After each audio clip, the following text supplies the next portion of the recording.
ఆంధ్రుల రాజధాని అమరావతి మీద తెలంగాణ మేధావుల విషం కక్కుతూనే ఉన్నారు.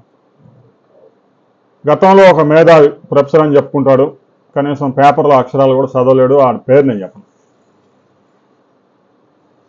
నల్లరేగడి నేల, సంవత్సరానికి 3 పంటల పండే భూమిలో రాజధాని పెడతారా అంటూ హైదరాబాద్లో ఛానల్స్లో కూర్చొని గంటకు 10,000 తీసుకొని అసలు అద్భుతంగా ఎక్స్ప్లెయిన్ చేసేవాడు. ఈ జనం నిజమే అనుకున్నారు. అంటే పంటల పండే భూముల్లో రాజధాని రాదా? ఢిల్లీ నగరం నిర్మించిన దగ్గర అసలు పంటలు పండవా?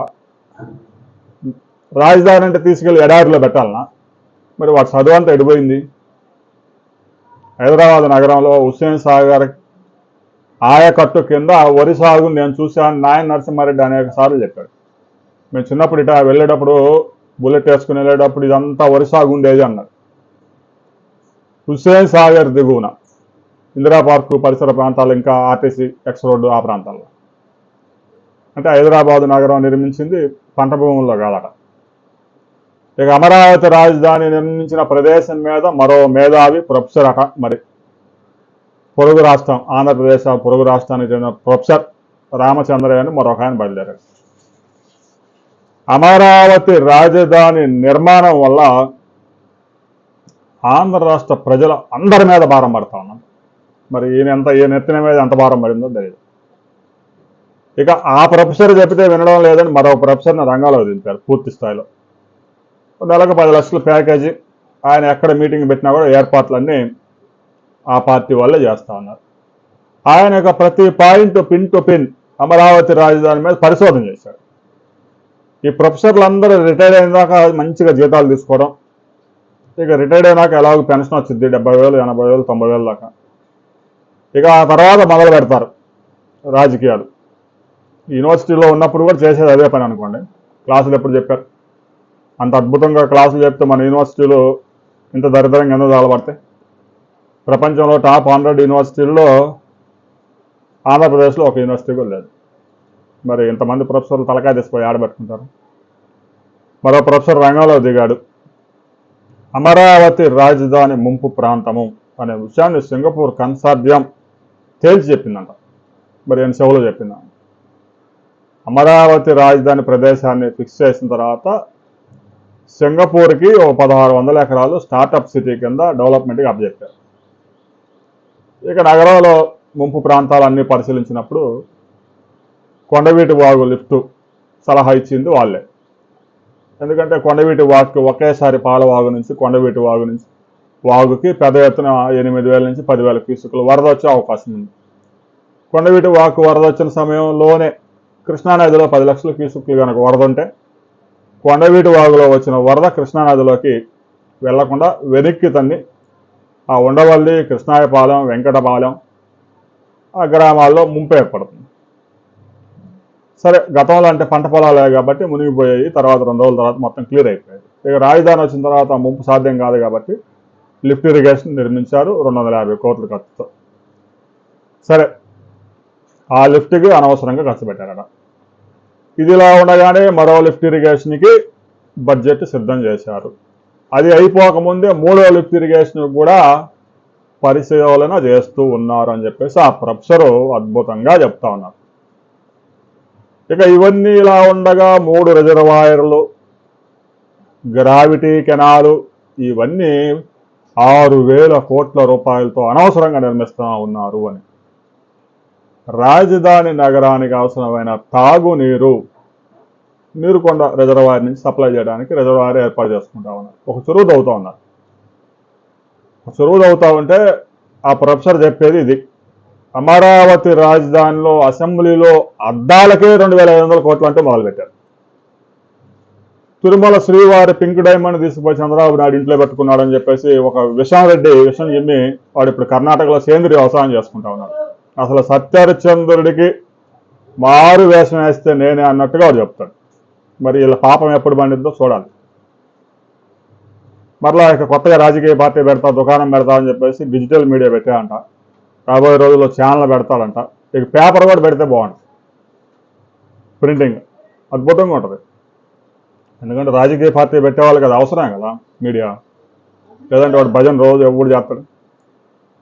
ఇక కొత్తగా అమరావతి రాజధాని మీద విషయం చిమ్మడానికి ఒక ప్రొఫెసర్కి పూర్తి స్థాయిలో బాధ్యతలు అప్పగించారు. ఆయన అన్ని జిల్లాలు తిరిగి చివరికి గుంటూరు, విజయవాడతో పాటు అమరావతి రాజధానిలో కూడా మీటింగ్ పెడతా అంట. అమరావతి రాజధానిని అబ్బ సొత్తా అని ముఖ్యమంత్రిని ప్రశ్నిస్తా ఉన్నాడు. ముఖ్యమంత్రి అమరావతి రాజధాని నాదే, మీరు ఎవరు రావడానికి లేదని టోల్గేట్ పెట్టాడా? హైదరాబాద్ రాజధానికి అందరూ వెళ్ళడం లేదా? హైదరాబాద్లో తెలంగాణ వాళ్ళకన్నా కూడా నాన్ లోకల్ ఎక్కువ ఉన్నారు. ఢిల్లీలో అక్కడుండే లోకల్ కన్నా కూడా నాన్ లోకల్ ఎక్కువ ఉన్నారు. బెంగళూరు నగరంలో అక్కడుండే కన్నడ ప్రజల కన్నా కూడా నాన్ లోకల్ ఎక్కువైపోయారు. ఎక్కడ ఉద్యోగాలు, ఉపాధి అవకాశాలు ఉంటే అక్కడ పోతారు. ఇక అమరావతి రాజధానిలో ప్రస్తుతం ఉన్న 29 గ్రామాల్లో 34,000 ఎకరాల పరిధిలో 1,50,000 మంది జనాభా ఉన్నారు. సరే, కొత్తగా సచివాలయం ఉద్యోగులు, వాళ్ళ కుటుంబాలు అన్నీ వచ్చినా 2 లక్షలు అవుతారు. మరి 2035 నాటికి 25 లక్షల జనాభాని చేస్తా అని చంద్రబాబు నాయుడు చెప్తా ఉన్నాడు. ఈ జనాభానందరిని ఎక్కడి నుంచి తీసుకొస్తాడు? బంగ్లాదేశ్ నుంచి తీసుకొస్తాడా అంటూ అనుమానం వ్యక్తం చేస్తా ఉన్నాడు. ఉద్యోగాలు, ఉపాధి అవకాశాలు ఎక్కడ దొరికితే అక్కడ సెటిల్మెంట్లు ఏర్పడతాయి. దానికి పెద్దగా చదువులు అవసరం లేదు. ఉద్యోగం కోసం వచ్చినప్పుడు ఉద్యోగం చేసుకుంటాడు. ఆ ఉద్యోగం చేసుకుంటూ ఏదో ఈఎంఐ పే చేసుకుని ఇల్లు కట్టుకుంటాడు.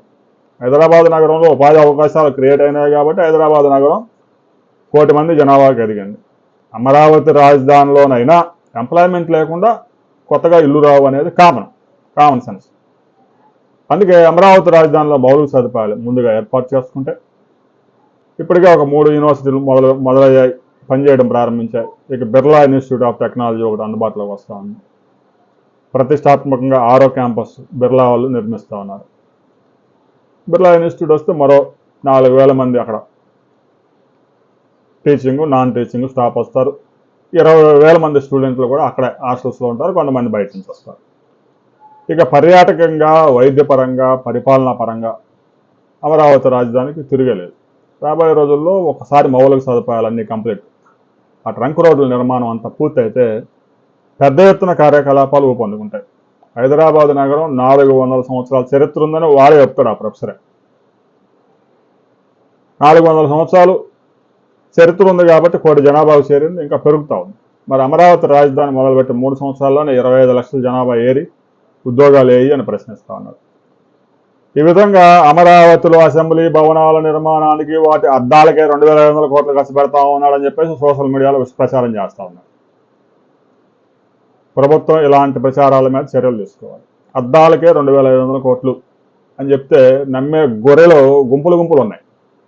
చంద్రబాబు నాయుడు అసెంబ్లీలో అద్దాలకే 2,500 కోట్లు ఖర్చు చేస్తూ ఉన్నాడా, ఇదంతా ప్రజల సొమ్మే కదా అని చెప్పేసి ప్రచారం చేస్తూ ఉన్నారు. ఇప్పటికే అమరావతి రాజధానిలో 44,000 కోట్ల రూపాయల పనులకి ఆమోదం తెలిపారు. మరో 16,000 కోట్ల రూపాయలు అప్పులు తీసుకొచ్చి మొత్తం 60,000 కోట్ల రూపాయలు అప్పు చేశారు ఇప్పటికే. ఇక ఫేజ్ 2లో మరో 30,000 కోట్లు, ఫేజ్ 3లో మరో 60,000 కోట్లు, మొత్తం 2 లక్షల కోట్ల రూపాయలు అప్పు చేసి ప్రజల నెత్తి మీద రుద్దుతా ఉన్నారు. ఈ భారం మేమంతా ఎందుకు మోయాలి? వీటికి తోడు ఇక అంతర్జాతీయ విమానాశ్రయం అమరావతి రాజధానికి తీసుకొస్తామని చంద్రబాబు నాయుడు చెప్తా ఉన్నాడు. అనంతపురం జిల్లాలో ఉన్నవాడు అమెరికాకో, ముంబాయికో, ఢిల్లీకో పోవాలంటే బెంగళూరు వెళ్ళి ఎయిర్పోర్ట్ ఎక్కుతాడు. అమరావతి రాజధానిలో ఇంటర్నేషనల్ ఎయిర్పోర్ట్ వస్తే అమరావతి రాడు కదా అని ప్రశ్నిస్తా ఉన్నాడు. అద్భుతమైన పాయింట్ తీశాడు. ఇక ఇప్పటికే విజయవాడలో ఇంటర్నేషనల్ ఎయిర్పోర్ట్ రెడీ అవుతా ఉంది. టెర్మినల్ 2 విజయవాడ గన్నవరం ఎయిర్పోర్ట్ నుంచి ప్రతి వారం 2 విమానాలు సింగపూర్కి వెళ్తా ఉన్నాయి. ప్రస్తుతం ఈ విమానాశ్రయం నుంచి వారానికి 2-3 అంతర్జాతీయ సర్వీసులు తప్ప ఏమీ లేవు. మరి అమరావతికి ఇంటర్నేషనల్ ఎయిర్పోర్ట్ పెడితే ఎవడు ఎక్కుతాడు అని అనుమానం వచ్చింది దానికి. మంచిది, విజయవాడ, గుంటూరు, అమరావతి రాజధానిలో రాబోయే 10 ఏళ్లలో 60 లక్షల నుంచి 70 లక్షల జనాభా అందుబాటులోకి వస్తారు. విజయవాడ నగరంలో ఇప్పటికే 18 లక్షల జనాభా అయ్యారు. గ్రేటర్ విజయవాడ ఏర్పాటు చేస్తే అది 25 లక్షలు దాటిపోయింది. గుంటూరు నగరంలో 6 lakhs 7 lakhs ఉన్నారు. గ్రేటర్ గుంటూరు దాన్ని ప్రకటిస్తే 10 లక్షలు చేరుతుంది. అమరావతి రాజధానిలో 10 లక్షల జనాభాకి చేరినా కూడా మంగళగిరి, తాడేపల్లి పరిసర ప్రాంతాలన్నీ కలిపి 60 నుంచి 70 లక్షలు అవుతాయి. మరి మీ అధినేత మావిగన్ అని పెట్టినప్పుడు మచిలీపట్నం నుంచి విజయవాడ నుంచి గుంటూరు దాకా దాదాపు 130 కిలోమీటర్ల దూరం రాజధాని నిర్మించాడు 5 నిమిషాల్లో. ఇలాంటి పరిస్థితుల్లో మరి ఎయిర్పోర్ట్ మీరు ఏడ పెడతారు? పాకిస్తాన్లో పెడతారా? ఎయిర్పోర్ట్కి వెళ్ళేవాడు ప్రయాణికులు అనుకూలం ఉన్నాయని ప్రదేశం చూసుకుంటారు. విదేశాలకు వెళ్ళడానికి ఇంటర్నేషనల్ ఎయిర్పోర్ట్ ఉంటే ఉభయ గోదావరి జిల్లాలో కృష్ణా, గుంటూరు, ఎన్టీఆర్, పల్నాడు, ప్రకాశం జిల్లా, నెల్లూరు జిల్లా వాళ్ళు వీళ్ళంతా సమీప ప్రాంతాల వాళ్ళంతా వచ్చి అమరావతి ఇంటర్నేషనల్ ఎయిర్పోర్ట్కి వస్తారు. అనంతపురం జిల్లా వాళ్ళు రమ్మని చంద్రబాబు నాయుడు అని చెప్పలేదే. అనంతపురం జిల్లా వాళ్ళకి బెంగళూరు ఎయిర్పోర్ట్ దగ్గర కాబట్టి అక్కడి నుంచి దుబాయ్కో ఆడికో ఈడికో పోతారు. ఇక చిత్తూరు జిల్లాలో వాళ్ళు మద్రాసు దగ్గర కాబట్టి చెన్నై ఎయిర్పోర్ట్కి వెళ్తారు. తప్పేముంది? ఎయిర్పోర్ట్లు కేవలం మహారాష్ట్రంలో నిర్మించుకుంటే మనమే ఎక్కాలని ఉందా? శంషాబాద్ ఎయిర్పోర్ట్కి నువ్వు పోయి ఎక్కడం లేదా? అద్భుతమైన లా పాయింట్ తీశాడు. అమరావతి రాజధాని గోస్ట్ సిటీలాగా తయారుగా పోతా ఉన్నాడు. వైసీపీ ఇప్పటికే విషం కక్కడం ఎక్కువ చేసి ఇక కొంతమందిని అపాయింట్ చేసింది. ఎందుకంటే కేవలం వైసీపీ నాయకులే విషం కక్కుతూ ఉంటే ఇదేదో రాజకీయ కక్షతో విషం కక్కుతున్నారు అని ప్రజలు భావించే అవకాశం ఉంది. కాబట్టి కొంతమంది మేధావులుగా ముద్రపడి పేరుకు ముందు ప్రొఫెసర్ అని ఒక ట్యాగ్ తగిలించుకున్న వాళ్ళని చూసి వాళ్ళతో విష ప్రచారానికి రంగంలోకి దింపారు. ఎందుకంటే గతంలో ఒకరిని దింపారు, వాడు చిమ్మి వాడి కూతురు పెళ్లి 5 కోట్లు ఖర్చు పెట్టి వైసీపీ వాళ్ళతో ఖర్చు పెట్టించి విశాఖపట్నంలో చేశాడు అద్భుతంగా. వాడు పోయినాడు, వాడు పేరైతే నేను చెప్పను. మరొకటి దిగాడు. ఇక ఈ విషయం చిమ్మడం మాత్రం మానరు. అమరావతి రాజధానికి కమ్మరాజధాని ముద్రేసి చంద్రబాబు నాయుడు భూములన్నీ చేతులు పెట్టుకున్నాడు. అమరావతి రాజధానిలో రైతులు ఇచ్చిన భూములన్నీ సిఆర్డీఏ చేతిలో ఉంటాయి. చంద్రబాబు నాయుడు చేతులు ఎందుకుంటాయి? నారాయణ చేతులు ఎందుకుంటాయి? 5 ఏళ్ళు ముక్కలు చేసి 50,000 మంది పేదలకంటూ సెంటు ఇచ్చారు సమాధులు కట్టుకోవడానికి. ఎవడన్నా బుర్రా బుద్ధున్నోడు సెంటు భూములు ఇల్లు ఎవడన్నా ప్రభుత్వం ఇచ్చిందిరా? ఇందిరాగాంధీ సమాధి నుంచి మీరు పరిశీలించండి, కనీసం 3 సెంట్లు. ఎందుకు? ఆ సెంటు ఇస్తే ఏంది, ఇవ్వకపోతే నువ్వేదో ఇచ్చినట్టు వాడేదో తీసుకున్నట్టు దరిద్రం. మళ్ళీ 10 అడుగులు రోడ్లు, ఆటో వాడొస్తే ఆటో ఇంకో ఆటో పోవడానికి కావాలి. అంటే మురికి కాలనీలు ఏర్పాటు చేసి జనం అంతా అక్కడే మురికిలోనే గొర్రెల్లాగా తయారు చేసి పరాణ జీవుల్లాగా తయారు చేశారు. ప్రభుత్వం ఇస్తే తినాలా, లేదంటే వాడు పస్తుండాలన్న టైప్. ఎవరికైనా ఒక ఉపాధి అవకాశం, ఒక ఉద్యోగ అవకాశం కల్పిస్తే వాడు కుటుంబం మొత్తం బాగుపడింది. అట్లా కాకుండా ఆటోకి 10,000, చేపలు పట్టేవాడికి 10,000, చేనేత కార్మికుడికి 15,000 వేసుకుంటూ పోతే హిమాచల్ ప్రదేశ్ లాగా దివాళా తీసింది. ఉద్యోగస్తులు జీతాలు ఇవ్వడానికి హిమాచల్ ప్రదేశ్లో డబ్బులు లేక జీతాల్లో కోత వేశారు. మరి ఉద్యోగులు జీతాల్లో కోత వేస్తే ఆంధ్రప్రదేశ్, తెలంగాణలో ఎలా ఉంటుందో తెలుసుగా పరిస్థితి. అలాంటి పరిస్థితి వచ్చింది. అమరావతి రాజధానికి సంబంధించి ఇక మళ్ళగా కొత్త నటులు రంగంలోకి దిగారు. వారికి సమాధానం చెప్పడానికి కూడా జనం సిద్ధంగానే ఉన్నారు. ఇంకొకసారి కనుక 2029లో ఒకసారి గోడకు పిడగొట్టినట్టు కొడితే ఇంక పోతారు, దరిద్రం వెళ్ళింది.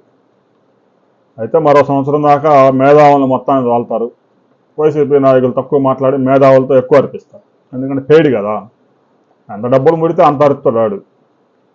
విచిత్రం ఏంటంటే ఆంధ్రప్రదేశ్లో వాళ్ళు కాకుండా తెలంగాణ వాళ్ళ మేధావులను తీసుకొచ్చి అమరావతి రాజధాని గురించి విషప్రచారం చేస్తా ఉన్నారు. అది పరిస్థితి. ఇక విశాఖ నగరం అదానీ చేతిలో పోతా ఉంది, ఆర్సిఆర్ మిట్టల్ చేతిలో పోతా ఉందని ఒక మాజీ IPS అధికారి ఆందోళన వ్యక్తం చేస్తూ ఉన్నాడు. దానికి సంబంధించిన వివరాలతో మరో వీడియోలో మనం కలుసుకుందాం.